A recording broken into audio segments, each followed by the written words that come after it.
Vamos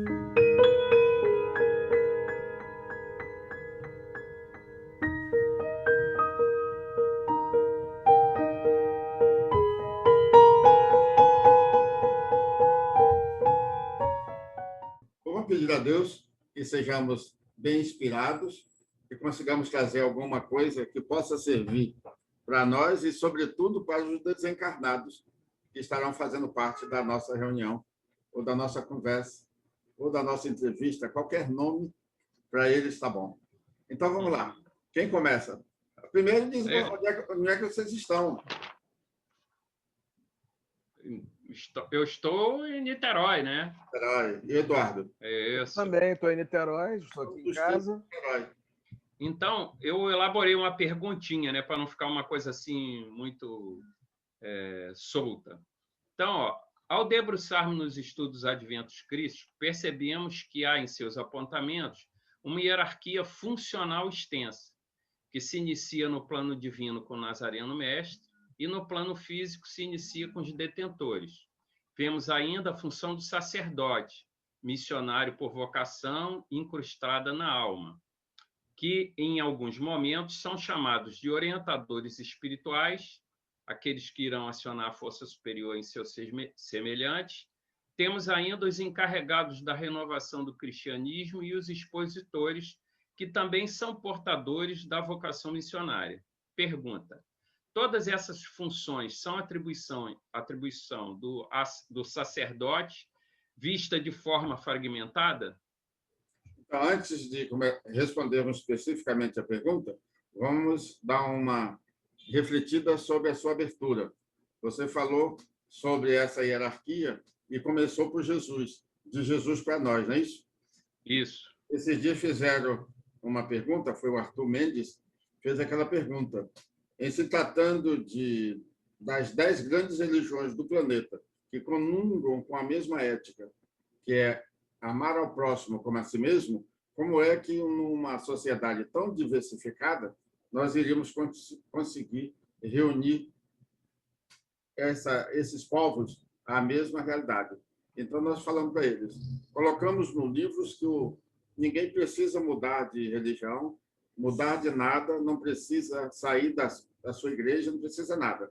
O ponto de todos nós, como foco, é chegarmos ao Cristo, que teve como intermediário, na linguagem moderna do século XX e XXI, a mediunidade.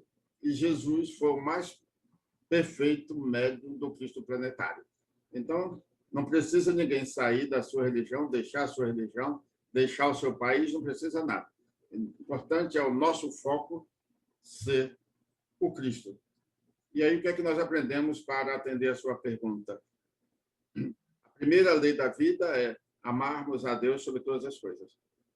Então, imaginemos só qual é a tendência no momento de tantas mudanças geofísicas, econômicas, espirituais, morais, éticas, em função da transição do planeta. Quando você falou aí do sacerdote, nós já até colocamos no próprio livro. O sacerdócio religioso, isso aí foi em função de uma época. Hoje, com a era do mentalismo, nós devemos transformar todas as nossas tarefas num sacerdócio, ou seja, fazermos com carinho, com amor, com respeito, com dignidade. E isso nos levará à prática da segunda lei da vida, que é amarmos aos nossos semelhantes como a nós próprios. Então, pela moral, nós nos ligamos a Deus. Pela ética, nós viveremos, a nossa relação social vai ser de altíssimo nível. E aí o sacerdócio é um acontecimento entre tantos outros. Os homens de ciência, os homens de filosofia, os homens de religião, o importante é ele entrar na emoção que um representante da divindade no seu pilar possa expressar. Quando a gente estuda, o sacerdote ele tem um papel, está muito descrito esses papéis, né, que o sacerdote vai desempenhar nessa nova realidade, porque o cristianismo vai ter que ser renovado. Para ser renovado, ele vai ter que sofrer modificações. As modificações são a partir do homem, mas tem que ser o próprio homem que vai iniciar essa tarefa, porque não vai cair do céu. Nós abrimos logo no primeiro capítulo falando, para nós renovarmos o cristianismo, o primeiro passo é renovar o cristão, porque o cristianismo é uma coisa externa. O cristão não, o cristão ele sabe da responsabilidade que ele tem perante o Criador e perante as criaturas. No livro dos Adventos, aparece como um elemento que vai ser o homem auxiliando o outro homem nessa modificação. Correto. Então, aí vem a minha segunda pergunta. Se existe algum momento no planejamento dos adventos em que esses sacerdotes vão se aglutinar? Questões dessa natureza, é só observarmos.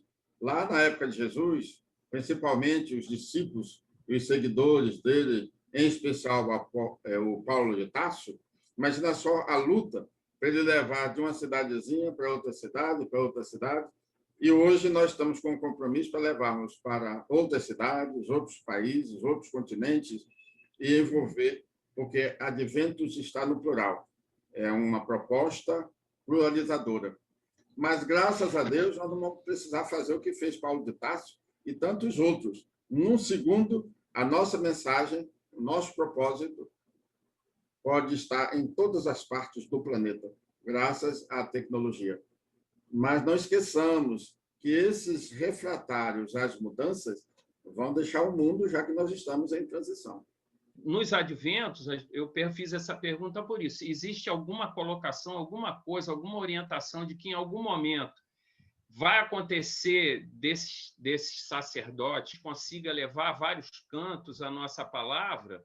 Tem a dificuldade da língua, é claro, mas que a gente consiga levar a vários cantos a palavra. Tem que ter gente para fazer isso, né? Tem que ter humanos, isso aí vai acontecer naturalmente. Repetindo, quando esses espíritos mais acanhados para os valores eternos, sagrados, valores do céu, deixaram o nosso planeta, os que aqui continuarem vão encontrar assim, uma facilidade maravilhosa, porque as disputas, o que mais emperra a nossa evolução é a disputa pelo poder.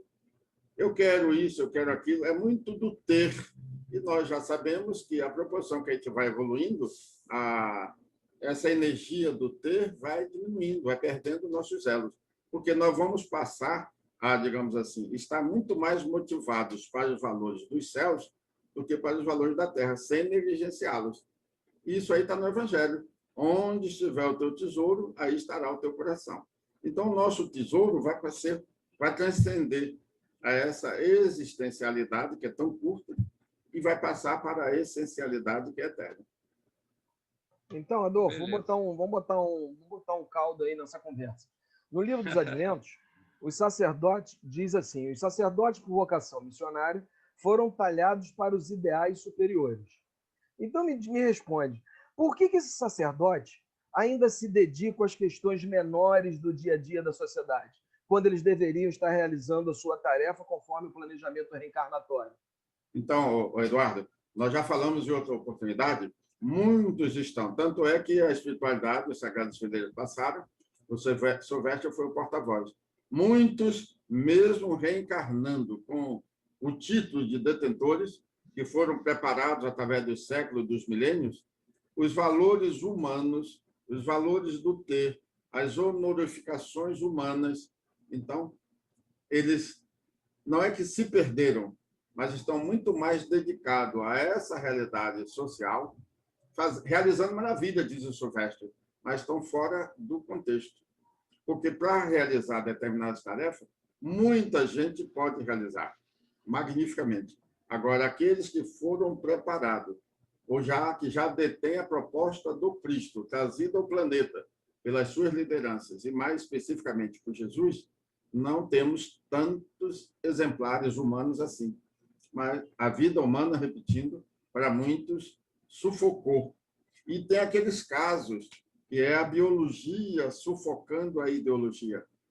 Nós levamos uma vida tão fora dos padrões éticos e morais, que é como se nós estivéssemos negligenciando uma genética preparada através de séculos e milênios e nos detemos em questões muito pequenas, muito pequenas. Até no livro nós colocamos, nesse último livro, nós colocamos Tem pessoas que se dão por satisfeitas com a luz do vagalume na floresta amazônica, meia-noite, sem lua. Tem outros que querem ver o sol, mas o vagalume é um tanto quanto covarde, ele só gosta de aparecer de noite, porque aí a luz dele aparece. O espírito, quando vai crescendo, ele passa a ser o sol, que ele seja o sol da vida, dos seus semelhantes mais próximos. Olha, assim, como a nossa querida Teresa de Calcutá, nunca deixe que um ser humano saia de perto de nós como ele chegou. Ou seja, nos transformemos nesse sol motivador para a vida. Então, continuando aí na mesma linha, Adolfo, porque é um assunto que faz parte dos adventos e é importante para a gente entender. Deu pano para manga para nós. Deu pano para manga. E a gente tem que entender na totalidade. A gente vê lá no capítulo 28, página 177 do Livro dos Adventos, da 4ª edição, que é a que eu tenho aqui, o seguinte trecho lá: a religião do novo homem, após a separação natural de fim de ciclo, será a própria vida, que para nós, né, é planejada, sustentada e orientada pelas leis que permeiam a criação em toda a sua extensão. A lei é Deus agindo, né? A gente sabe disso. E considerando que o sacerdote até aqui teve função principalmente ritualísticas nos agrupamentos elaborados pelos humanos de diversas crenças, essa função não carrega uma proposição que a renovação do cristianismo busca mudar? Porque o nome ficou assim. Isso foi um dos problemas nossos, porque quando a gente estava estudando e lendo e falando do sacerdote, as pessoas pensam no sacerdote não nessa nova roupagem, mas pensam no sacerdote que veio de lá de trás até aqui.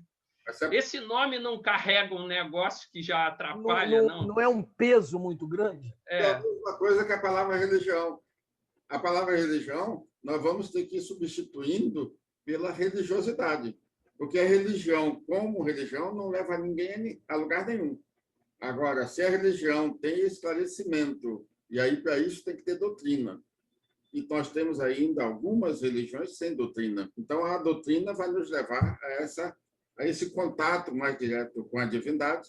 Então, a religião vai ser transformada em religiosidade. Vai cair nesse mesmo item que você está falando.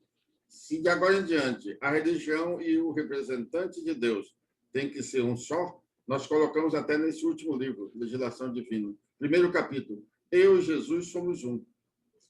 Então, aí vamos dilatando, eu e Deus somos um. Como é que Deus fala aos homens? Através dos homens. Então, nós seremos sacerdotes, porta-vozes de Deus, porta-vozes de Maomé, porta-vozes de Forri, porta-vozes dos líderes.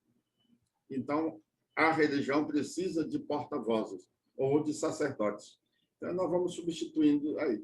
Quando nós estivermos conscientes, Deus fala aos homens através dos homens, então nós a aceitaremos. Eu sou o porta-voz de Deus. Em qualquer ambiente, em qualquer situação, mesmo nos momentos mais desencontrados de uma sociedade, nós não perderemos a nossa moral e nem a nossa ética. Agora, você colocou ali, nesse trecho, fez uma colocação, né? Após a separação natural de fim de ciclo. Essa nova realidade não se espera para depois que haja essa retirada aí desse monte de espíritos que não alcançaram aí o nível necessário para permanecer aqui. Para os meus superiores, que eu não quero ir. Mas... Já está escrevendo outro livro? Você sabe então, que hora que você parar de escrever. Comecei hoje a escrever o título. Amor é a essência cósmica da vida. Olha o título.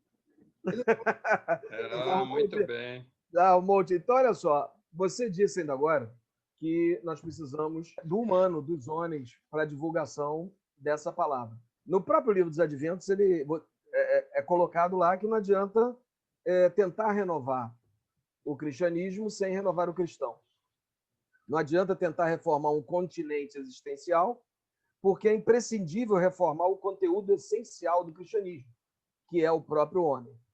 Aí a minha pergunta para você é a seguinte: um expositor, como que esse expositor deve fazer para potencializar todo o seu magnetismo para que ele obtenha sucesso, para que ele possa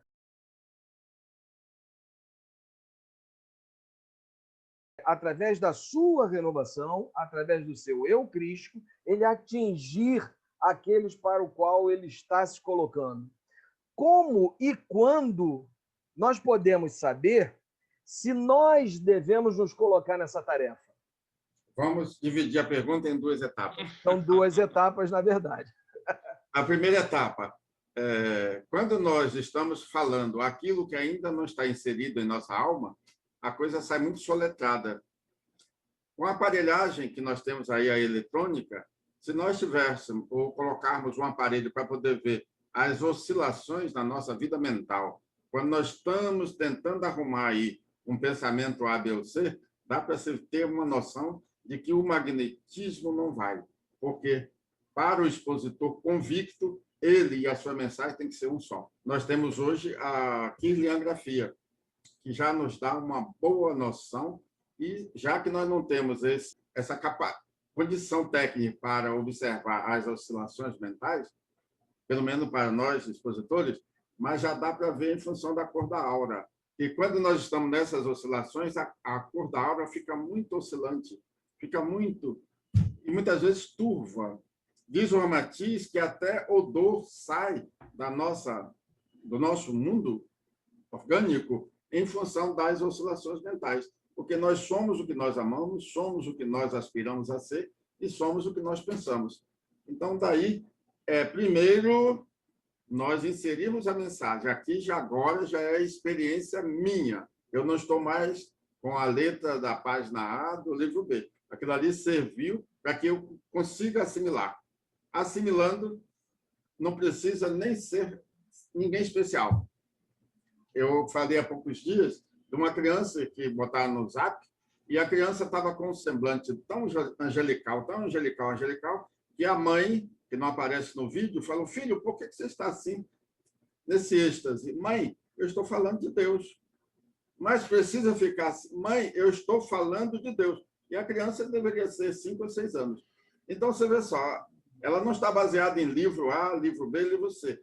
Já é propriedade do próprio ser. Fomos interiorizando, nós e a nossa mensagem vamos ser uma coisa só. Repete aí, Eduardo, para nós reativar. Como a primeira pergunta você colocou, e aí eu fiz a segunda. Como e quando nós podemos saber se devemos nos colocar nessa tarefa? Se estamos aptos, se estamos prontos para nos colocar nessa tarefa? Você lembra do livro Pérola de Esperança, onde tem 25 lições sobre autoconhecer, tudo. A avaliação tem que ser autoavaliação. Porque nós dependemos de alguém falar, você está pronto, nenhum mundo espiritual não age assim. Porque eu posso, se algum espírito chegar, você está pronto para isso, mas dentro de mim. E as minhas questões pessoais, e as minhas dúvidas. Depois que ela ficar, digamos, fazendo parte do meu universo íntimo, com a maior naturalidade, com a maior segurança. E as pessoas notam, além dos videntes. Os videntes percebem a cor da nossa aura, a manifestação do chakra da voz, né? A iluminação das nossas mãos, o corpo todo vai falar. Então, essa autoavaliação é melhor do que qualquer outra avaliação externa. Porque a autoavaliação, gente, eu tenho conteúdo moral, a minha ligação com o meu Criador é segura dentro do meu nível de evolução. A minha relação social, e aí começa a base, é a família, a minha relação social me permite ser porta-voz de Jesus ou de qualquer outro líder que faz parte da nossa sociedade, ou que fazem parte. E quando nós percebemos que, às vezes, conversando com um companheiro, nós percebemos que ele é rico em conhecimento, mas a criatura não abre a boca nem para orar. E nós sabemos que orar é abrir a boca. O que a gente pode fazer para ajudar essas pessoas? Um chicote pode ajudar. Mas um item é que nós temos na doutrina. Muitos de nós fomos eloquentes representando a divindade. Mas quantos eloquentes nós temos hoje mercadejando a mensagem, o patrimônio moral de uma humanidade, que é o Evangelho cristão. Então, ele pode ter tido encarnações onde ele teve condutas dessa natureza. Eu, com o meu verbo, eu consegui enganar tanta gente. E agora eu estou numa possibilidade de me refazer, de me recuperar. Mas cadê? Cadê a coragem para abrir mão daquele homem velho e deixar que esse homem novo apareça? Então, são travas psicológicas. Até no livro, nós colocamos uma palavra até bonitinha, atavismo psíquico. Olha que beleza. Então, eu estou preso a um passado que pode ter séculos ou milênios. Tive a oportunidade de representar a divindade, mas me locupletei ou utilizei para outros artifícios, outras artimanhas. Quantas promoções sociais, quantas promoções políticas, quantas modificações o representante da divindade, que deveria seguir as normas do Evangelho, até hoje ainda briga por esses valores. Então, ele vem... Não é que ninguém esteja inibido, não. É uma, quase, vamos dizer assim, é uma autopunição. Ele carrega a culpa da sua história, do seu passado. Mas aí a gente não tem como ajudar o cara, então. Aí, pela sua maneira, pela minha maneira, pela nossa maneira, pode ser que ele vença. Mas tem um mundo espiritual que nos auxilia. Por exemplo, quando nós falamos com a essência da nossa mensagem, tem um espírito que lidera uma equipe no planeta, que foi, na época de Jesus, o Nicodemos. Pega a entonação da nossa voz, se ela tem consistência, e dá, no livro nós botamos, coloca um fator multiplicador de frequência, para não ficar apenas a mensagem pelos aparelhos, pelos sentidos físicos, mas penetrar e tocar a essência da alma. E aí nós botamos, é um toque entre a filigrana de quem fala, a filigrana de quem ouve. Aí, então, uma necessidade de uma sintonia entre quem fala e quem recebe a mensagem, né? Roberto, não dá para a gente perceber, por exemplo, quantos idiomas tem o planeta. Uma pessoa cantando uma música que nós não pensemos. Muitos entram na essência da música, não sabem a mensagem. Porque a pessoa que está se expressando, aquilo ali é tão real, é tão dentro dela, e se for uma música de cunho religioso, ainda expressa mais verdade. E nós tocamos, não sabemos nem que idioma que está tocando. A pergunta que eu tinha aqui elaborada aqui tem mais ou menos ligação com isso, porque a gente sabe que a gente está falando dentro desse processo de melhora do homem, de evolução, a gente está falando em moral e ética, que você tocou lá no início. E a moral e a ética têm muita ligação com as crenças e costumes. E nós sabemos que a humanidade de hoje tem uma variedade enorme de crenças e costumes. Logo, essa moral e essa ética está muito ligada a essa realidade. Então, se a crença é diferente, se o costume é diferente, há uma tendência dessa moral e dessa ética a sofrer algumas variações. A questão é como a gente vai apresentar essa moral e essa ética cristã dessa renovação que os adventos propõem para essas outras... Se for através da comunicação verbal, nós vamos colocar o que está logo no início do livro. A moral que nós estamos abraçando é amar a Deus sobre todas as coisas. Primeira lei da vida. E a ética, amar ao próximo como a nós mesmos. Então, as éticas, em função das sociedades, elas deixam de existir. Se ela aceitou, conforme o Ramatiz fala no livro O Evangelho à Luz do Código, logo na primeira página, as 10 grandes religiões do mundo comungam com a mesma ética. Amar ao próximo como a si mesmo. Olha, amar ao próximo já é a segunda. Então, quem ama ao próximo como a si mesmo é porque já assimilou a primeira lei. Ama ao Criador em primeiro lugar. Então, esses mais acanhados, esses vão deixar o mundo. É um processo natural. Por mais que ele queira se esforçar, ele não tem. Além de não ter evolução para amar a Deus sobre todas as coisas e, naturalmente, amar o próximo como a si mesmo, por falta de evolução, em muitos casos, é um item que você gosta muito, a genética não permite. Porque se ele tem pouca experiência no reino hominal, a experiência que ele traz é muito recente do animal. Daí o instinto, daí a disputa, daí essas coisas todas que nós trouxemos, graças a Deus, do animal. E é exatamente esse passado que nos dá a estrutura para sermos o que nós somos.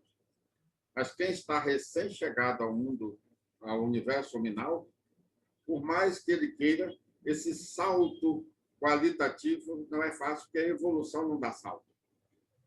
É aquisição paulatina, paulatina, paulatina. Enquanto que essa figura que está atrás do Eduardo nos leva a comungarmos com a grandeza dos céus, diz o nosso Matiz. Você vê só, pega um pântano, se chover, então, melhor ainda. Os sapos entram em festa, água, maravilha. Se colocar o beija-flor ali, em 3 minutos ele desencarna. Então, você vê só, a beleza para um não tem, ele não tem... É a tristeza para o outro. Admirar a beleza. Então, ele é muito acanhadinho. Esse movimento todo que os adventos estão aguardando, que aconteça esse deslanchar do homem, para acontecer com essa turma toda aqui, do jeito que a sociedade fica conturbada, com essa diferença evolutiva em diversos graus, é difícil, né? Teria que realmente ter uma limpeza para que isso pudesse ter um deslanchar. Isso que eu estou perguntando, é isso mesmo? Eu entendi certo? Vamos pegar a orientação do Ramatiz com relação à transição planetária da vez anterior. Isso por volta de 26 mil anos, que você citou ainda há pouquinho. Então, as 7 ilhas que formavam o continente Atlântico desapareceram. Diz o Ramatiz em apenas 24 horas. Mas diz o Ramatiz que este atual, esse levaria por volta de 50 anos. Nós colocamos no livro que essa transição vai até 2052, 40 anos, começando em 2013, porque até 2012 nós estávamos dentro do primeiro ciclo solar, que leva mais ou menos 11 anos. Então, 2013 até 2052 são 40 anos de transição. Eu não quero morrer antes disso, eu quero ver tudo de perto. Muito bem, camarote. Haja livro. Camarote, isso. Então, vamos lá. Vamos lá. Então, Adolfo, a gente espera para poder deslanchar. Adolfo, você deu um pouquinho de tempo para a gente, o tempo já está se esvaindo. Então, eu quero fazer uma pergunta bem atual para você que você possa dar uma ideia para nós de como nos conduzir no momento atual do planeta, né? Nós sabemos que nós estamos no 3º milênio, que é a era do mentalismo, a era da verdade, é a era do despertar do nosso Cristo interno, do nosso Deus interior. Tudo isso nós temos ciência, temos consciência disso. Agora, o planeta vem passando por um problema muito sério, que é essa pandemia. Eu queria saber de você como a proposta dos Adventos Crísticos pode nos ajudar a passar por esse momento de transição a partir dessa pandemia que nós estamos sofrendo. Lá atrás nós fizemos um vídeo, porque nós, digamos assim, somos informados ou fomos informados do valor sagrado que nós temos que exercitar. A misericórdia do ver, do ouvir e do falar. Mas no livro dos Adventos nós fizemos a advertência. Dos 3 sentidos do consentimento divino, nós deveríamos ter mais cuidado com a fala. E nos baseamos na grandeza que Jesus realizou. Jesus não utilizou o remédio, a farmacopeia do planeta, não usou nada. Usou da palavra e com a palavra ele realizou o que ninguém conseguiu. Trabalharmos a nossa misericórdia no falar é a tarefa mais sagrada para todos nós. Então, o nosso Divaldo estava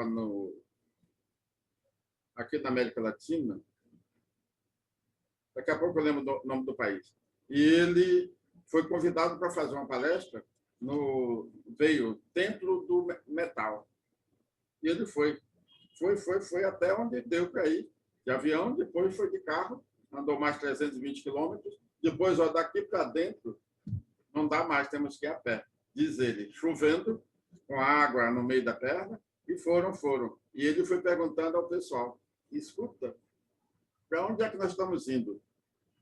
E foram entrando. Quando chegou lá, encontrou por volta de 5.000 pessoas. Ele perguntou ao pessoal o que é que houve. Falaram que um representante de Jesus ia pregar aqui. Trouxeram o doente dos 4 cantos que a gente possa imaginar.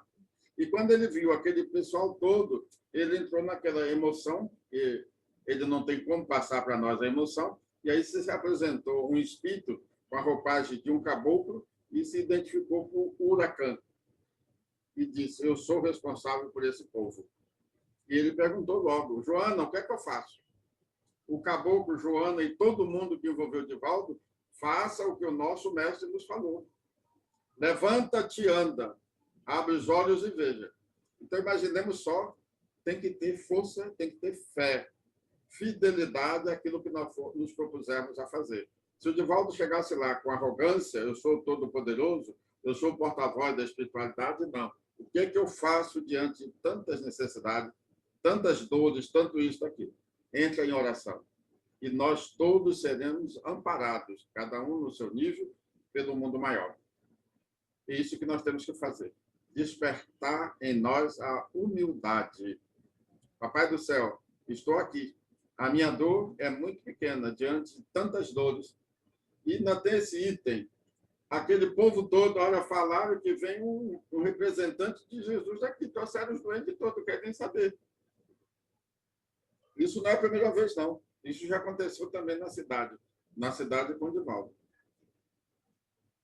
As pessoas levaram os doentes, olha, não, mas a informação vinha falando que é um representante de Jesus. A pessoa não quer nem saber. Então, é uma condição moral do Divaldo muito grande. Para nós sermos porta-vozes de Jesus, atendemos à necessidade de uma sociedade tão carente de Deus, tão carente de valores morais, nós temos que ser. Nossa palavra e a nossa vida tem que ser uma coisa só. É, era da verdade, né? Nós estamos vivendo nesse momento. Guatemala, onde o Divaldo foi. Então, na verdade, cada um de nós vai ter que cuidar dessa condição de ter a misericórdia de falar uns com os outros para que todos possamos ser beneficiados, não é isso? Então, você vê, Roberto, eu moro aqui num bairro de velhos. Então, o que eu encontro de velhos por aqui é uma maravilha. Como eu estou no céu há 50 e poucos anos, então imagina quanta gente já convivi. E hoje essas pessoas já não podem mais sair. Um não anda sozinho, o outro não tem quem leve, o outro não sai de noite. Então, e as pessoas se confortam só em nos encontrar, só naquele afago, naquele abraço. Este ano ninguém pode afagar, nem pode abraçar. Mas, mas as pessoas se confortam com a nossa voz, com a nossa fala, né, o conteúdo da nossa fala, com a nossa brincadeira. Então, é isso que nós precisamos. Porque aquele semblante de religião, aquilo ali já está fora de moda. Vamos expressar a alegria, o semblante agradável, que é isso que as pessoas precisam. E é assim que a espiritualidade vai trabalhando em nós. Adolfo, vamos agradecer aqui, tanto eu quanto o Roberto. Com certeza. Esse bate-papo rápido, pena não termos mais tempo, mas que foi esclarecedor, né? E deixa o canal aberto para que a gente possa sempre estar tirando essas dúvidas aí, que são importantes para todos nós. Obrigado aí pela oportunidade. Beijo grande, se cuida aí, não fica passeando na praia não, hein? Não.